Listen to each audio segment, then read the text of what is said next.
এর আগে নেক্সট ভিডিওতে তোমাদেরকে দেখিয়েছিলাম হরিরামপুর নতুন পার্ক ওপেন হয়েছে, আর এই হচ্ছে সেই নতুন পার্ক। তখন যদিও বা পার্কের নাম পুরোটা হয়নি, তো এখন পার্কের নাম দেওয়া হচ্ছে লায়ন চিলড্রেন পার্ক। তো তোমরা অনেকেই কমেন্ট বক্সে জিজ্ঞাসা করেছিলে এটা আদৌ আমাদের হরিরামপুর পার্ক না এটা গড়ডিগি পার্ক। তো এটা হচ্ছে হরিরামপুর পার্ক। হরিরামপুর বাস স্ট্যান্ডে নেমে ইটাহারের রাস্তাতে যদি আসো, ঠিক হরিরামপুর বাস স্ট্যান্ড থেকে 500 কিলোমিটার দূরে আসবে। তো এই পার্কটা তোমরা হাতে ডান সাইডে ইটাহারের দিকে যেতে হাতে ডান সাইডে পড়বে। তো চলো এখন পার্কে নতুন ওপেনিংয়ে পার্কের টিকিট লাগছিল না, বাট এখন কিন্তু পার্কের টিকিট কাটতে হচ্ছে। তো চলো আসো টিকিট কাউন্টারে যাওয়া যাক। আর তো এই যে এই দাদা কিন্তু আমার ভিডিও দেখে অনেকদিন ধরে, ঠিক আছে।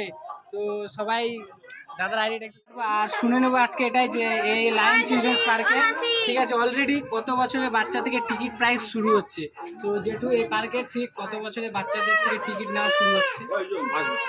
5 বছর। তো গাইস এখানে আসতে গেলে 5 বছরের ঊর্ধ্বে যেসব বাচ্চা, মানে 5 বছর থেকে শুরু, 5 বছর 6 বছর 7 বছর যাদের আছে তাদের কিন্তু পুরোপুরি টিকিট কেটে ভেতরে এন্ট্রি করতে হবে।